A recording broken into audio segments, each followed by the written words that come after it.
You ready? Okay, good morning, and thank you for joining us today.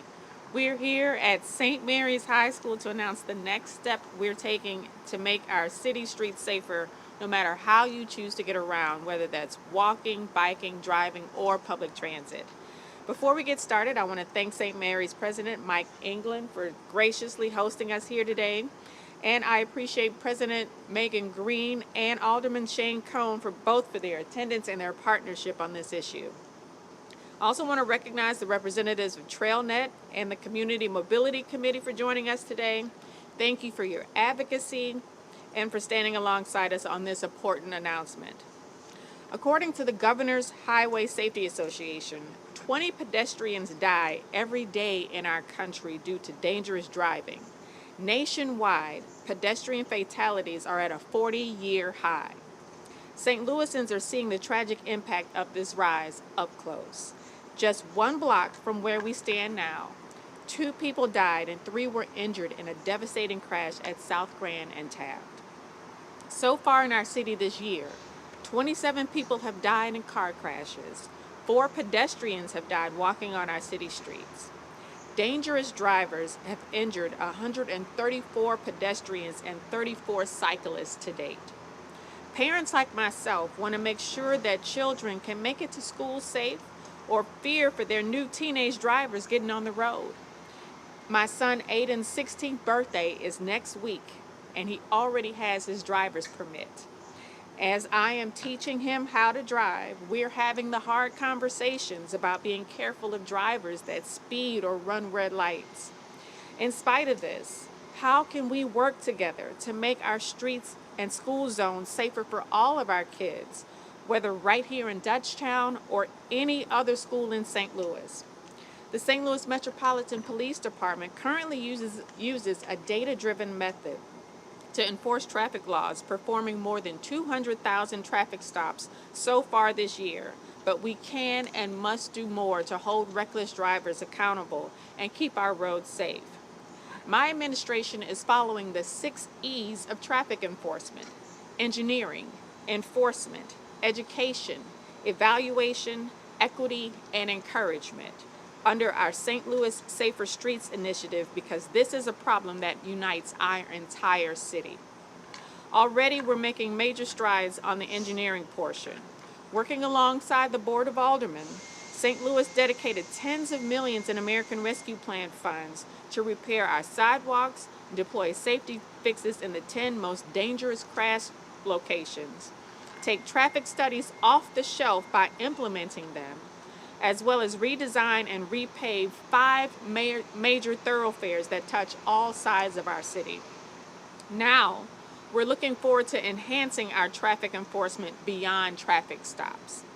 About 330 communities in 22 states are using automated traffic enforcement to hold drivers accountable and make roads safer. These programs lessen the burden on officers while reducing contact between police officers and people driving, saving time and resources.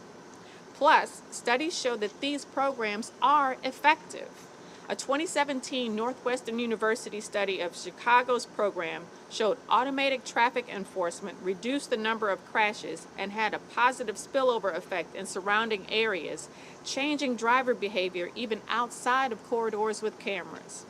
A 2017 analysis of New York City's program highlighted how only 19% of offenders caught on cameras re-offended again. We're also learning from the way programs in other parts of the country have rolled out with an eye towards equity. Automated traffic enforcement will not be a revenue tool for the city, and any fines will not go towards the city's general revenue fund. Any fine revenue will instead go into improving our infrastructure, educating drivers, or administering the program, not the city's general revenue fund. As it stands, this legislation safeguards privacy rights, ensures due process as outlined by the Missouri Supreme Court, and continuously assesses the program for effectiveness and impact on communities of color. Automated traffic enforcement is one key tool in our traffic safety toolbox, and I'm ready to work alongside the Board of Aldermen to make our streets safer and hold drivers accountable. It is now my pleasure to introduce President Megan Green.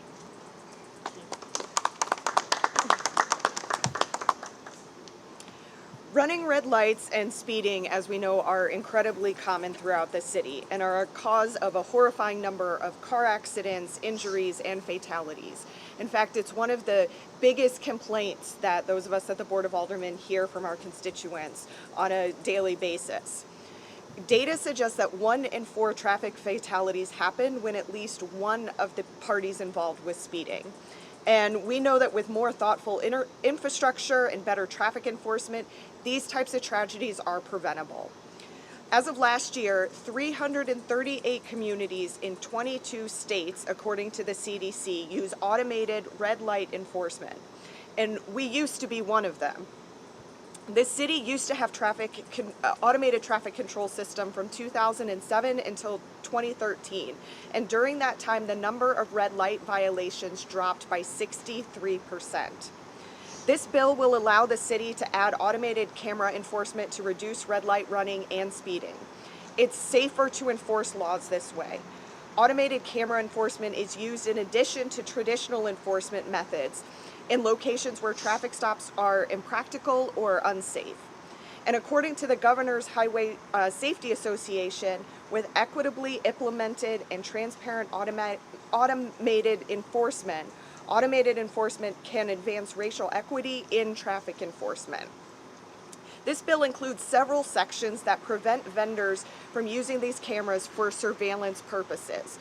They are being in place in a way that will protect the privacy rights of folks within our communities. And the idea behind this bill is not to gain revenue. All of the money collected from red light and speeding tickets will be used to fund this program, to fund drivers' education classes, or will be distributed into a new fund called the Neighborhood Traffic Safety Improvement Fund to help with further infrastructure improvements. The Neighborhood Traffic Safety Improvement Fund will disperse funds to be used only for preventative traffic safety projects on non-arterial residential roads, such as crosswalk striping, illuminated stop signs, speed limits, signage, and so on and so forth. These are things that have typically gotten the short stick in terms of funding, since it is done through our ward capital system right now. The idea is to use this funding for projects that will prevent traffic violations in the future and therefore reduce traffic accidents. Earlier this year, the Board of Aldermen, with the partnership of the mayor, allocated $74 million in ARPA dollars via Board Bill 120 to street safety, including traffic calming, roadway safety improvements across major corridors and at major crash sites. We heard from the public then that infrastructure improvements alone were not enough and that we needed stronger enforcement and education. Today, I am proud to say that we are delivering. We know these bills are only the first step, and to reach zero traffic fatalities, we will need to commit as a city to a comprehensive shift in how we approach streets, infrastructure, traffic control, and education. So I'm really excited for this bill to be filed tomorrow, introduced on Friday. And I also want to thank Alderman Shane Cohn, who I will turn this over to in a minute, who has been a tireless advocate and working on this bill for many, many months so that we could get it across the finish line in a way that will reduce traffic fatalities and ensure that any revenue generated is going to also create reduced traffic accidents across this city. Thank you, President Green, and thank you, Mayor Jones, for your remarks this morning, and thank you for being here at St. Mary's High School in the heart of the Dutchtown neighborhood in South St. Louis. As the mayor mentioned, several months ago, just a block north of here, we had an accident that had 2 fatalities and injured 3. And one accident is too many. I live just across the street. I had the good fortune of being able to walk here to the press conference this morning. And the day that accident occurred, I heard the accident. I was at the scene of the accident, talking with neighbors and talking with business owners and trying to understand what had happened. They literally witnessed a large SUV going over 70 miles per hour down Grand and using the middle turn lane to bypass other vehicles, clipping them on the way down and flipping several times and rolling almost 500 feet into other cars and onto the sidewalk. Luckily, there were no pedestrians on the sidewalk at that point in time. The injured and deceased were from the vehicle itself causing the infraction. These things are all too common in our neighborhoods, and there is only so many solutions that the city is able to employ. The mayor talked about the 6 E's of traffic safety, and certainly those are critical. But with capacity limitations that the city faces, it's important that we utilize as many resources at our disposal to be able to curtail the violations that happen throughout our communities and improve the safety of residents, pedestrians, cyclists, and others that use our streets and sidewalks every single day. For many of you that might be familiar, was very much opposed to red light cameras when I first got elected many years ago, partly because of the constitutionality of it, and was very happy when the Supreme Court struck down Missouri's law enabling the red light cameras. I am very happy to say that today, I have worked with the mayor's administration, the city councilor's office, and others to try and work within the confines of the Missouri Supreme Court case and the law that's on our books today to ensure that these are constitutional, that they do not violate due process, and that we also are introducing companion bills that address surveillance, security, data collection, and other components that are important and vital components to our civil liberties here in the city of St. Louis.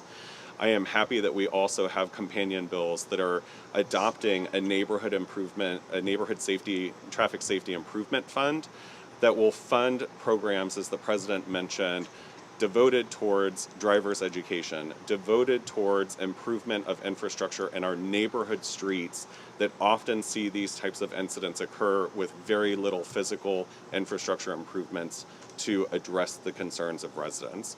So as the mayor and the president both mentioned, these funds will not go to our general revenue fund. These funds will go directly to benefit the neighbors, residents, citizens of the city, our neighborhoods, and improving traffic safety within our communities. And so I thank you all for being here today. And without further ado, I'd like to turn it over to President Michael England, President of St. Mary's High School. Thank you. Thank you. Again, as Alderman Cohn said, my name is Mike England, but I'm the president, not of St. Mary's High School.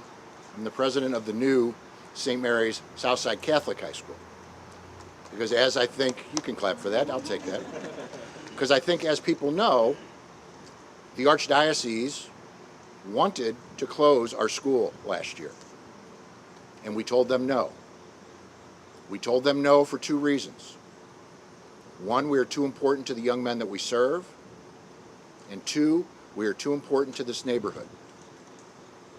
We are a highly accredited school. 100% of our young men graduate. 85% of our young men move on to college or trade school.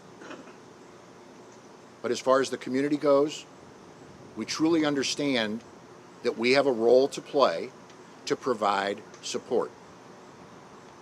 We provide support through being the home of the St. Joseph Housing Initiative, whose offices are here at St. Mary's Southside Catholic High School. We purchase homes around St. Mary's. Normally they're vacant. We renovate them to the highest standard, new roof, new HVAC, new appliances. And we sell those homes to low and moderate income families that have never been able to be a homeowner before, allowing them to build up their own personal wealth and equity through being a homeowner. We also are the first and only high school in the state of Missouri to have a partnership with the Missouri trade unions. Through the Missouri Works Initiative, this year we are offering for the first time a pre-apprenticeship program in the trades. We have 13 juniors and seniors in the program. Upon graduation from St. Mary's, these young men, should they so choose, will have the opportunity to pick one of 15 trades that they are being exposed to in this program and immediately move into an apprenticeship. In most cases, a paid apprenticeship. 1 year, 1.5 years in that program, they will come out with a fantastic job, with great pay and great benefits, and no student debt. And we look forward to hopefully expanding this program to serve the entire community. Because here in Dutchtown, the highest number of young people under the age of 18 reside. And we are one of the most densely populated areas in the city of St. Louis. And so today, I thank Mayor Jones. I thank President Green. I thank Alderman Shane Cohn, my friend, for providing added support to our community. A community full of wonderful people that only want good things for their families. We are happy to be here today to be a part of safety being provided for our residents of Dutchtown, who we care about deeply. Thank you. All right, thanks everyone. We have time for about 3 questions, but then Mayor Jones got to head in and meet some government students. Wanted to ask you, Mayor, about the constitutionality was challenged on these cameras, as Alderman Cohen mentioned. So how are these cameras going to address that? Are these cameras going to be taking pictures of drivers' faces to address and hold those drivers accountable? Because as you know, in St. Louis, we have a lot of stolen cars, missing tags, expired tags. So those might not be the owners of those cars creating those infractions. So how is this system going to adhere to the laws? As I am aware, the city council worked with my office and the board of aldermen to draft this legislation to address the constitutionality provisions that were that struck down the previous law. So we'll just have to see what the implementation looks like, and then you'll also be able to read it when a copy of the bill is filed today. Austin? You've talked about how you guys are addressing activity assessments, and I've seen the draft of the bill, some of the provisions on how they'll be located. But in other cities, we have seen fines disproportionately hit non-white drivers. And while the money will be spent to do good things, the fines have to be paid first. How can you be sure that's not going to hit people in an inequitable way? Well, we can't initially, but we have to start somewhere. And right now we have a lot of people speeding and injuring people on our streets and doing reckless driving. So we have to use this as a tool, as one tool in our whole tool belt of addressing our traffic violations within our current law. Mayor Jones, any update on your planned gun legislation? So the bills, I believe, are being filed this week, and we'll see. All right, one Yes, more. Kelly. One Just more. clarify that you believe this will hold up in court. You work with attorneys to make sure that it's going to stick. Yes, we've worked with the city attorney to address some of the issues that were in the previous bill that was struck down. How many last- cameras? I'm sorry. Hold I'm on, sorry. fellas. Were there any other methods that you guys tried other than, the red light cameras to kind of reduce this problem? Were there any other options that you explored, and what were those? So our police department, as you know, has limited resources. They have used data to increase traffic enforcement and traffic stops around the city, and so far this year have done over 200,000 stops. How many And cameras last are- one, I'm sorry, sorry. how many cameras are we talking about? And for the neighborhood fund, how much money do you project would go into that in year one? Yeah, those are questions we don't yet know the answers to, because we still have to identify a vendor and go through a whole study to realize where the camera should be placed. This is just the introduction of the legislation to allow red light cameras or automatic traffic enforcement cameras back to the city. Thank you. Thanks everyone. All righty.